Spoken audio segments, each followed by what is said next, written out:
আজকের ভিডিওটা শুরু করেছি লাঞ্চ থালির থেকে। তো লাঞ্চে আজকে কী রান্না করেছি দেখো, স্যালাড, তারপর আছে হলো মাটনে পাতলা ঝোল আর লাউ ঘন্ট ডালের বড়ি দিয়ে। তো হ্যালো এভরিওয়ান, তোমরা সবাই কেমন আছো? আশা করি সবাই ভালো আছো, সুস্থ আছো। আমি অনেক দিন পর চলে আসলাম তোমাদের সামনে ছোট্ট একটা মিনি ব্লগ নিয়ে। আশা করি মিনি ব্লগটা তোমাদের ভালো লাগবে। পুরো ভিডিওটা লাস্ট অবধি দেখো, কেউ স্কিপ করো না।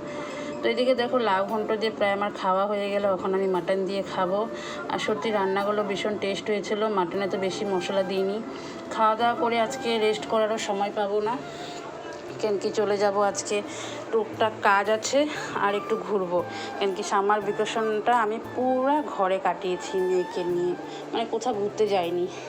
এবার মনটা ভালো ছিল না, আর এখন তো সত্যি কথা কি বিশেষ ভালোই না। কেন কি যে আমাদের আসামের পরিস্থিতি তোমরা সবাই দেখছো, শিবসাগরে যেরকম মানুষের কষ্টতে ভুগছে, আমরা তো খেতে পারছি ভালো মন্দ, কেউ আছে খেতেও পারছে না।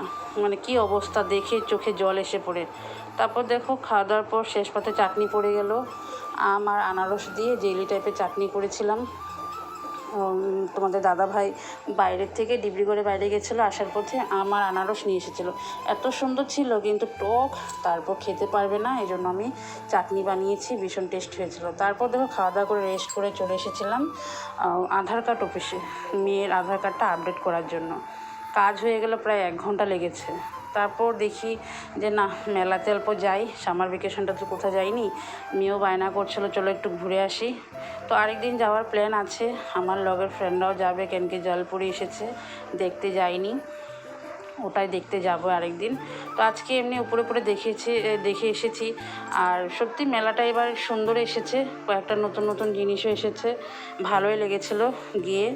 আর তোমরা দেখতে বুঝেই গেছো যে আমার এই ভিডিওটা অনেক দিন আগের, কেন কি মেলার ভিডিও আমি আগে ছেড়েছিলাম, আর ওটারে কিছুটা ক্লিপ রয়ে গেছে, এখানে শেয়ার করে দিলাম। আর এখানে দেখো 5 বছরের বাচ্চা একদম টপ ফ্লোরে উঠে, 2টা জুড়ুয়া বাচ্চা উঠেছে, আমরা ওখানে দাঁড়িয়ে দেখছিলাম, একটুকু ভয় ডর নেই। ওদেরকে দেখে আমি ভয় পাচ্ছিলাম, আর এখানে ওদের গার্জেনও আছে সামনে, কিন্তু বসেছিল আর 2টা বাচ্চা এত স্পিডে চলছিল না, ওদেরকে দেখে আমার মাথা ঘোরাচ্ছিল। আগে উঠতাম, এখন উঠতে পারি না, মাথা ঘোরায়। তারপর দেখো মেয়ে খেলো এগরোল খেয়ে যাওয়ার পথে বললো মা রিং খেলবো। তো 20 টাকা নিলাম, 5টা দিল, একটা তো জিততে পারলাম না, বেকার খেলা হয়। তারপর স্কুল খুলে যাবে 5 তারিখে। এদিকে দেখো আমাদের বগি সোনা চলে এসেছে রিমাদির পার্লারে। ও তো প্রায় আসে দিনে 2-3 বার করে। রিমাদি এখানে খাওয়া দেয় ওকে, আর ওর সাথে আরেকজন সাথীও আছে।